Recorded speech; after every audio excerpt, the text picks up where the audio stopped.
Welcome back to the REI Agent. We are back with Grant Francke. Grant, thanks so much for being on the show again. Yeah, happy to be back. Grant was an early guest when we were still the Wealthy Investor. And man, I got so much good stuff to say about Grant. We connected initially after a conference. I decided to use a program to write a book, and I asked for a reference of somebody that had done it. And they recommended me talking to Grant. So he was gracious with his time and, hopped on a Zoom call with me and had a conversation. And they, people have said like Midwesterners are cut from a different cloth. Maybe that's why I'm kind of like married to one.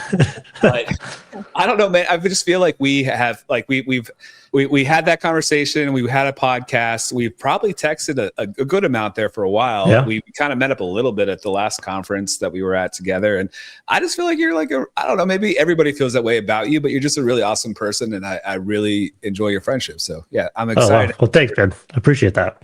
And on top of being an awesome person, you are also an awesome investor.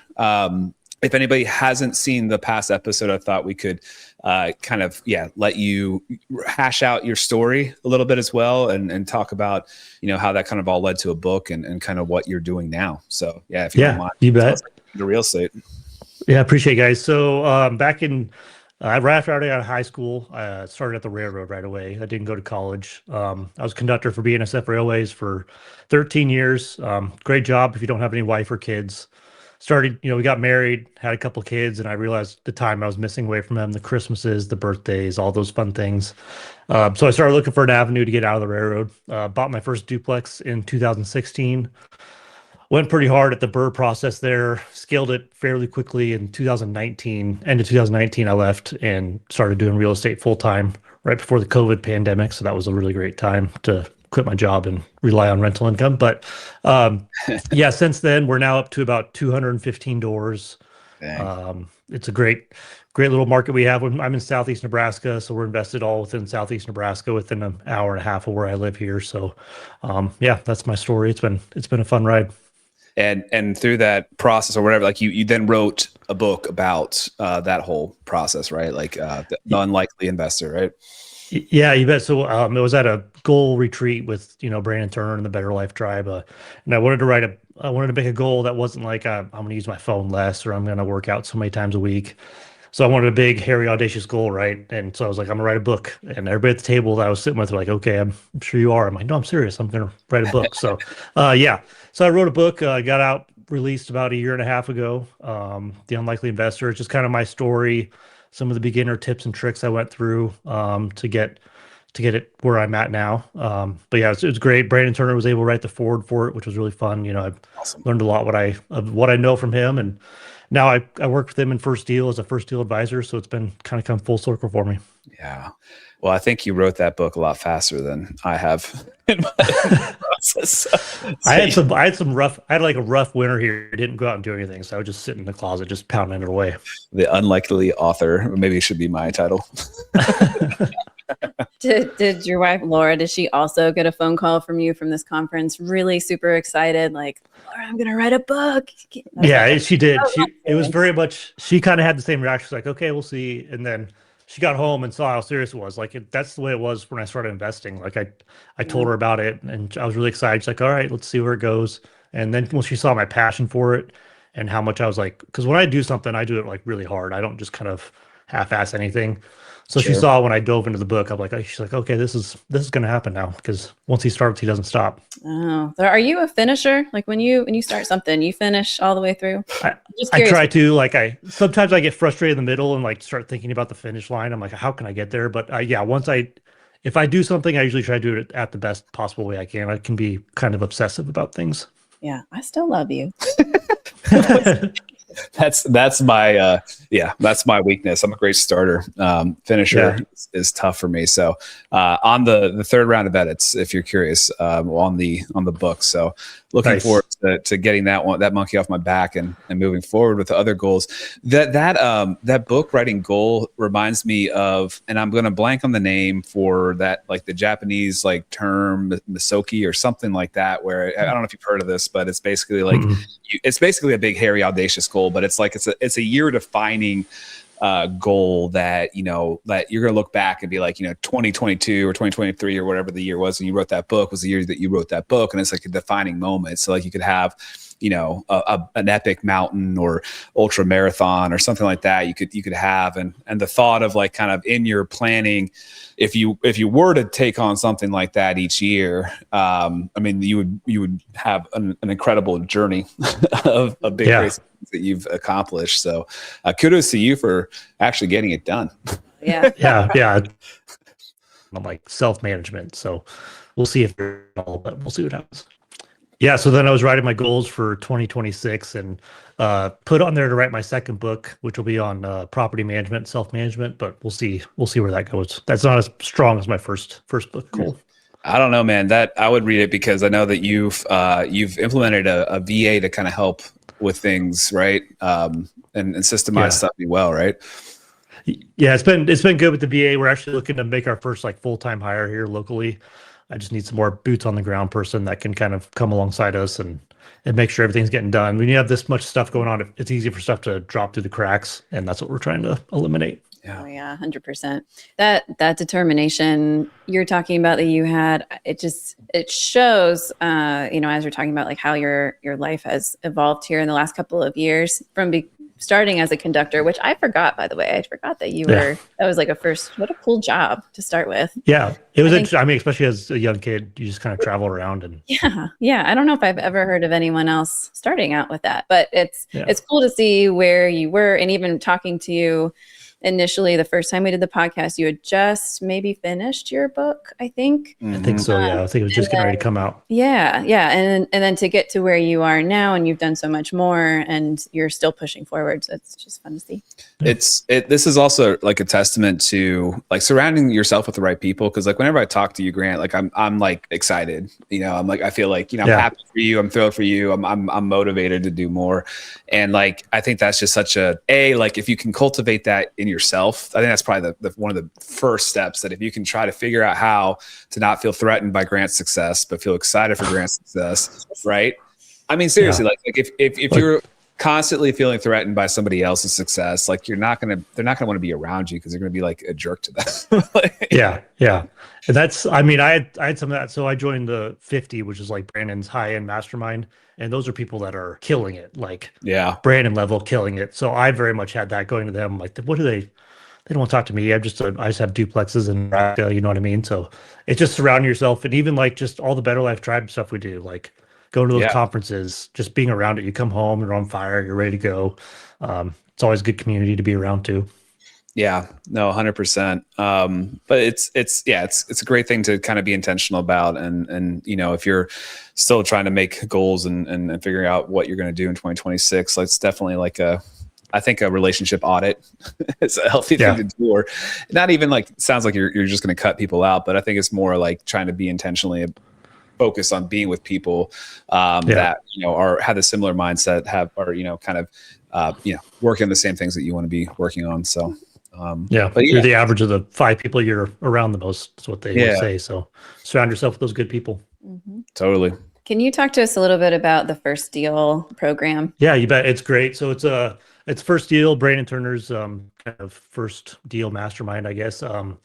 We take people in that either have like one deal, an accidental landlord, maybe have a couple deals but don't really know what they're doing, or they have no deals at all.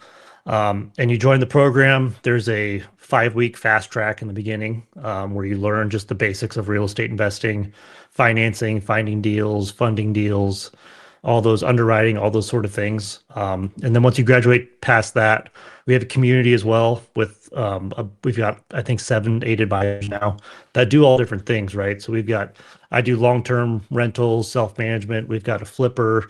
We've got people who do pad splits. We've got people who do syndications, Section 8, mobile home parks. So we've got all those people in there to help. But you graduate from the 5 weeks into the community. We have weekly calls as well, 2 weekly calls. And then you have the community as well that you can lean on.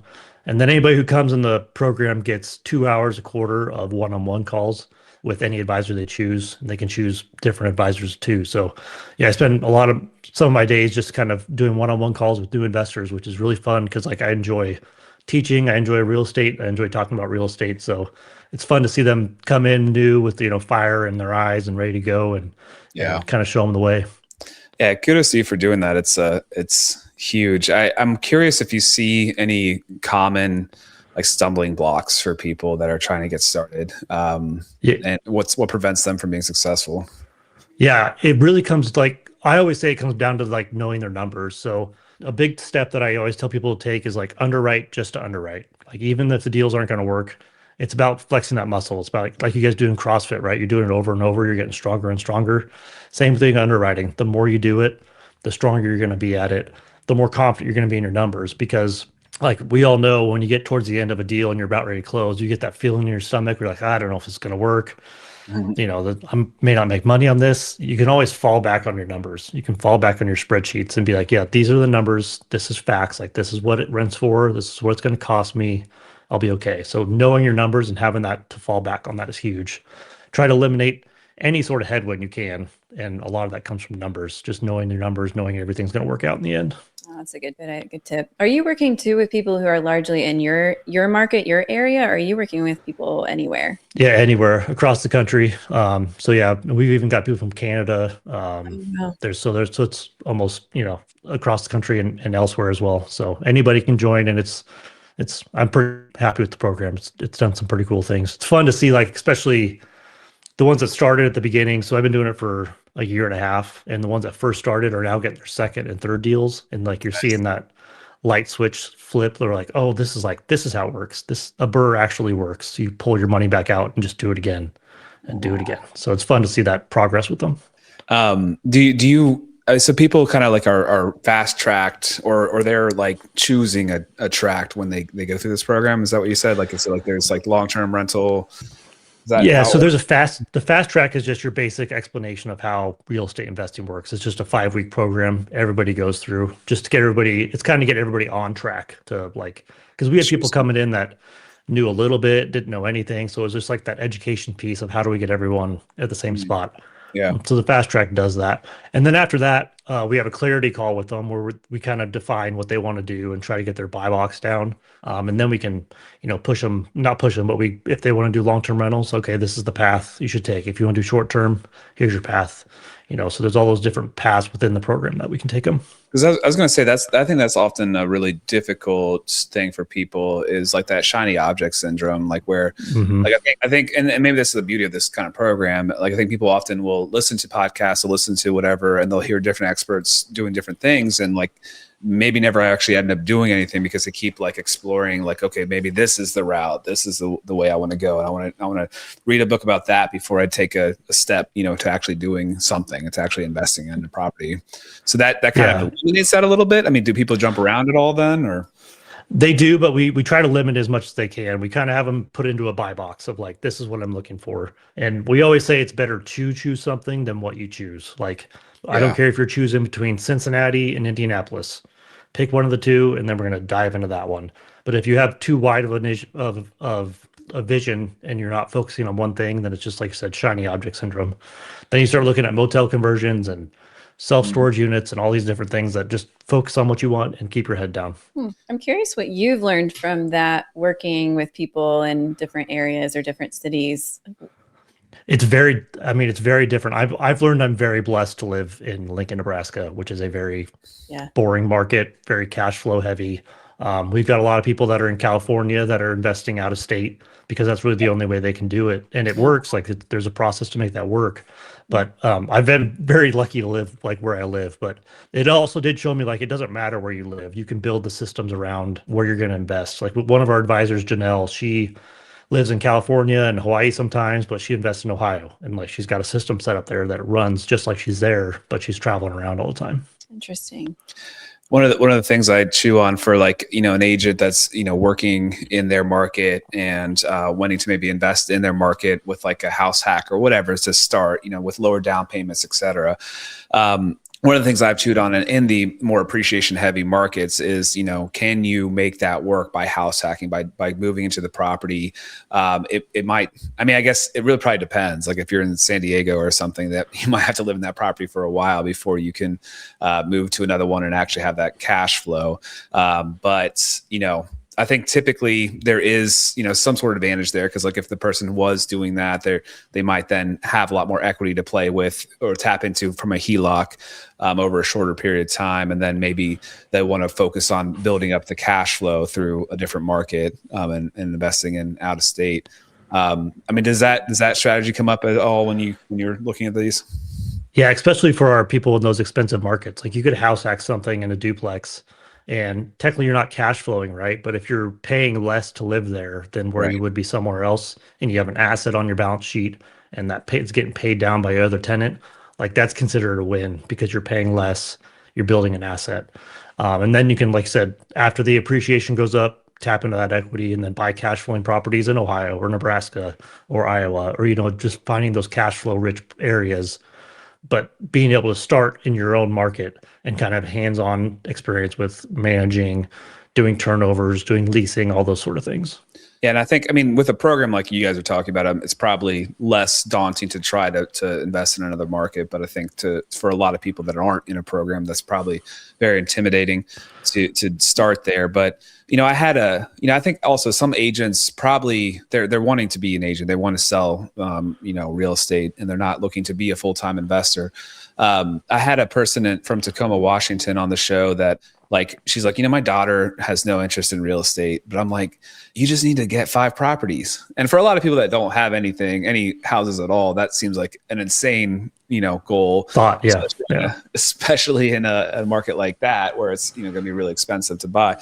But her point was like, like every 10 years, historically, the house prices have doubled here. Mm-hmm. And like, if you just try to get the 5 properties, without stressing yourself too much out about it, but like try to get that as quickly as possible, and just sit and have somebody else manage it. Like that's like a pretty awesome retirement plan. Yeah. Time heals a lot of wounds too in real estate. If something's not cash flowing right away, I always tell people, like, if you're going to buy something that's not cash flowing, you need a path to get it to cash flow very quick.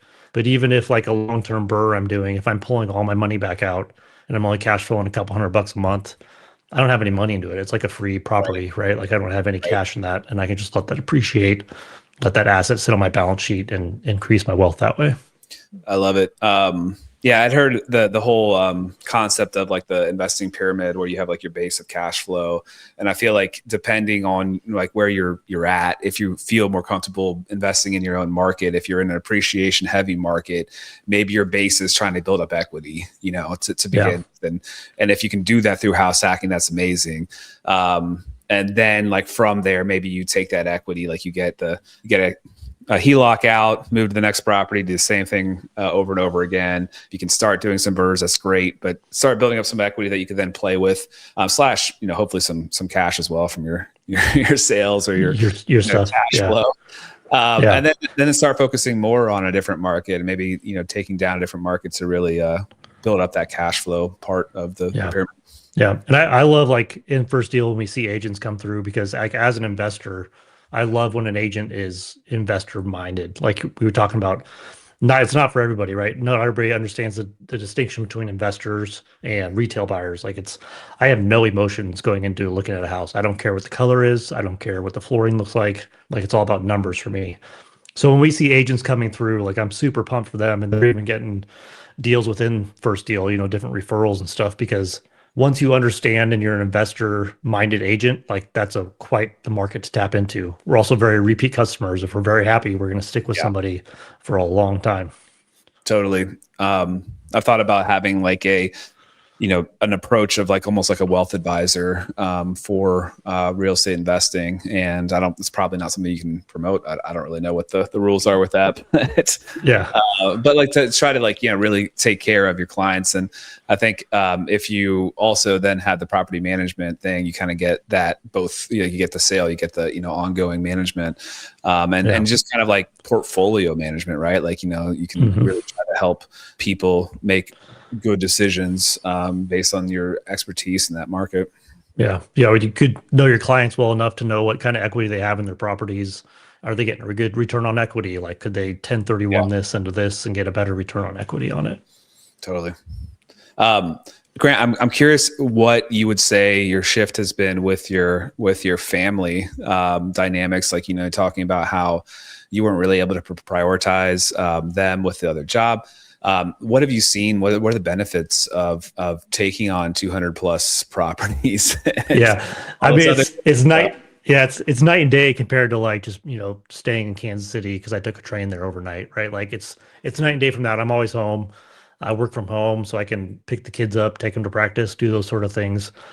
It does come with some more stress, right? I haven't really been on a vacation in 10 years that I haven't worked somewhat fully, or had my yeah. phone with me, fully released. So, but they understand that. They understand like what I'm building, and we have those conversations. My wife does too because she still works her full-time job. So they understand. They see us working. They see me as an entrepreneur, that I own this company and that I'm trying to make sure it's growing well and everything's being taken care of. So they understand that side of it, but it gives us that flexibility. Like we went to Disney for 7, 8 days, earlier this year and just had a blast. But, there's times I was on my phone texting my VA or texting a contractor or something. So they see that, but it's given me the flexibility to kind of enjoy those things. I was home for all of Christmas. I haven't missed a birthday, all that stuff. Oh, that's awesome. Yeah. And I know even with the flow of being an entrepreneur and having to have your phone a lot too, do you ever for yourself struggle with not having a time where you can just be turned off? Yeah, 100%. And I've realized it more, like obviously the more properties we've gotten, the more stressful it is. When I had 100 or 80, it wasn't too bad, but we have 215 now. So like there's something always going on. Yeah. And that's where we're going to try to make this higher, bring someone in to get in between me and everything else so they can carry all that stuff up. So it's been stressful. And I realized the last couple of years, like I need to be able to shut off at some point in time and Yeah, for sure. and feel comfortable with being shut off. Yeah. Yeah. That's the key, right? Feeling comfortable too. Yeah. And being Because I could off. shut off, I'd just be worrying about things for the week while I'm shut off. Yeah. So I'm not really shut off. Yeah. What's your hiring process been like? Do you have a strategy for vetting people? Like how's that going? Yeah, I hired a business coach just to help me through it because I really need to get structurally wise because I was still running it like I was a person with 4 duplexes, right? And I don't have 4 duplexes anymore. So it was like getting that mindset shift of me of like, no, you're an operator. You need to treat this as a company. But yeah, so we posted up on Indeed and Facebook, and we've had like 90 applicants, which is really fun. But just trying to weed through all those people of like, who has property management experience, who has operations experience, and trying to find the perfect candidate. Yeah. Yep. We get that really well. We're in the same kind of process with a business consultant, and actually we're going through a training next week on doing like personality assessment type stuff to try to have like the DISC profile and that kind of thing. Yeah. Yep. Which it's super fascinating and great. And I mean, I think like, one of the things too that like people often forget, and I think Robert Kiyosaki describes it so well with the cash flow quadrant is like, a lot of agents, a lot of people kind of look at that self-employed category as like I've made it. Like this is it. Which is great. But I think that's probably true for investors as well. Like, I mean, like, and obviously you're investing that's on the other side of the quadrant, but you're also self-employed. I mean, you're doing the work. And so like, there's a period of needing to learn how to, have a business and like leverage not only money, but other people as well, and do that, well. And so it's a fun thing to keep in mind. And I think a lot of people miss that. Yeah, it is. It's everybody comes into real estate investing, you get time freedom, which you do get, but you're also still like a small business owner. Like there's no qualms about it unless you have full third-party management and you don't even touch it, which a lot of people don't do. Like you're very involved. I will probably work more hours now than I did when I was at the railroad, but it's just I'm home and I can do it later if I want to. Yeah, the passive income sales pitch is a little bit misleading. Yeah, it's tough. Yeah, I always call it time freedom instead of financial freedom because like that's what I have is time freedom. I can do what I want with my time. Yeah, that's what everybody's chasing. It's a time freedom. Yeah, we often joke sometimes because we'll both often be working from home. I'll be doing like telehealth sessions or doing like accounting stuff upstairs at the kitchen island, and he's doing his work. And sometimes he takes a nap during the day. And we sometimes we have workers come to the house to fix stuff, and we're like, they probably don't think we do anything. What do they think these people do? Home. Yeah, yeah. But it's a fun journey, and I think it's great to kind of keep pushing forward and striving for an intentional life. And I mean, that's what like definitely the Better Life Tribe, Brandon Turner preach is like, if you don't, plan out, if you aren't intentional about what your life is going to be, then it's just going to kind of happen to you. And you're going to, wake up and be like, I mean, that's probably where midlife crisis comes from, right? Mm-hmm. Yeah. I still want to get the Corvette. Tesla. I think you should. Tesla. That works too. But anyway, I do wonder if you have a golden nugget for our listeners, Grant. Yeah, it would probably fall back to what I talked about earlier. Create at least the least amount of headwind as you have. Like underwriting is huge. So if you're going to get into investing, even if as the agent side, a lot of agents listen to you guys, like understand the underwriting that your investors are using, because that's going to, when you understand that underwriting, you're able to provide better properties for them and do better lead generation for them. Because if we get sent a property that's a negative cash on cash return, but it's beautiful, and you're like, this works. I'm like, well, it doesn't make money, so I can't. So if you understand the underwriting better, you're going to have happier clients, more repeat clients, all those things that'll come back to you. 100%. And I think the analytical side of the sales business is something that not everybody can master. Everybody masters. Like, I mean, there's obviously property analysis just for like, general marketing purposes if you're doing residential. But if you are selling a rental, understanding the way investors think is going to be huge too on the listing side and pricing appropriately. So, very good point. What about, I don't remember when we talked last week, I probably asked you about a fundamental book or a book you were currently really enjoying, but do you have any new books that you're currently enjoying? Yeah, I'm certain I probably said Rich Dad Poor Dad back then, because that's still is like the most influential book for me.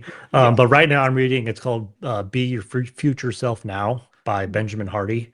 Okay. It is very much a mindset of like, what would 10-year Grant think of your actions right now? Like what I did today, would 10-year Grant be like, that's good job? Or would he be like, you were slacking off, So planning your 10-year vision, 5-year vision, 3-year vision, 1-year vision, and just making sure you're accelerating to that. Instead of, like I said, going through the minutia of just like, all right, I'll come out and check my emails. I'll do this. I'll, putz around, but being very intentional with your time and the direction you're headed.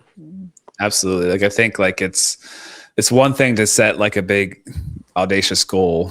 And there's another to like actually like kind of know what the actions are going to need, like know how to act upon, like to achieve that. Like, what do you have to do on a day-to-day basis? Where do you have to get to is a whole other animal. I think I heard once an agent was asked like what their goals were. And they're like, I want to be a billionaire. Like, not joking. Yeah. That's a great goal, but what's the steps to get there? That's what we talk about in first deal too. Like, okay, your goal is to buy 2 properties, but at the end of the year, like, what's the steps we're going to be able to do to get there? It's all about laying everything out, and everything you do, investing as an agent. Like, if you have your goal, that's great, but how are you going to get there? What are those steps you're going to take? Yeah, and this person has not really done much. Like, hasn't really like taken much action. So it's a great grandiose goal, but like they're not actually thinking through those steps, like you were saying. So also, $1 billion is a lot of money. That's a lot of dollars. Yeah. Like, did you say the M wrong? Yeah. Maybe multimillionaire. Yeah. What were you gonna say? Sorry. Oh no, I was just curious if you and Laura had conversations like this with your kids, asking them about goals they'd like to have. We really try to do that this year more. We went this last fall it was a family camp up in New Mexico, and Scott Donnelly was there. He writes books on like kids stuff, and a lot of great people like AJ Osborne. His family kind of runs it, and it was really dived into like goal setting. As a family, like, what's our family? Who are we as Franckies? Like, how do we conduct ourselves? What's our goals? So we've really dived into that this last year, and they're, Madeline's 12, Brendan's going to be 10 soon. So they're kind of at that age where they can kind of get it, where they're not like 5 and 6 and those sort of things. But we've definitely delved into that the last year of trying to set expectations, and like, they know what our goals are. We've explained that to them and try to have them see us succeed. Like I told them like that. Couple of years ago, my goal was to write the book, and this is the book. Like, I set a goal and I achieved it. So we're trying to lay that framework now of like, they don't need to be crazy for them, right? Like, but just understanding how goal setting works, and like we said, those steps. Like, okay, this is your goal. How do we get to those steps every year? Oh, that's awesome. I didn't even know family camps existed. That's awesome. That's really cool. It's great. Yeah, I'll send you guys the link when it comes up next time. It was phenomenal. It was, I think it was 4 days, 3 days, but it was some great families there. We met some really cool friends. It was a great time. Oh, I'd love to do that. We did like a miniature version of that. We had like a family meeting at the dinner table. Was that this week still? Yeah. And it was cute. My daughter, our oldest daughter, created like a Canva presentation to go through. Nice. I told her, we're going to go through, everybody's going to create a goal for themselves for this year, and we'll review with first quarter. And each person came up with a goal for themselves. And then we as a family came up with a goal for them. And so That's each great. had two each, and it was kind of fun to see what they picked. Yeah. Our middle 6-year-old, she decided it was time to stop sucking her thumb. Great. That's good. Yeah, she's doing great. She's on a Awesome. roll with. Yeah. That's her. That's cool. That's a great idea. I'm going to take that. I'm going to bring that up to Laura. That's fun. Yeah, Not sucking your thumb. Laura, it's time. Yeah, it's time. Yeah, no, that was a fun thing, and it's been cool to, we can follow up with them and kind of check in and see how things are going, and kind of, it's easy to say that, it's going to be easy or whatever, but like when the rubber meets the road, then we really look at and assess like how things are going with it. Like it's it'll be a fun thing to try to continue with. Yeah. I guess I just want to ask you yet where people can find you, if they're interested in doing the first deal, for example, or if they just want to follow you along on social media. Where are some good places? Yeah, best place is probably Instagram at grant.francke. And then I've got a link in my bio that has a link to First Deal, take you right to the page, and you can sign up from there. And you can DM me with any questions. Happy to answer what I can. If I don't know the answer, I'll send it off to whoever can answer it. And I'll be at the REI Summit again this year. I don't know if you guys are going to be able to make it to Austin. We'll be speaking there again. So I think Laura's going to come as well. So I'd love to meet anybody there too. Nice. Great. Awesome. Oh, thank you, Grant. Yeah, Grant, thanks so much. It's been a pleasure as always. Yes, love it.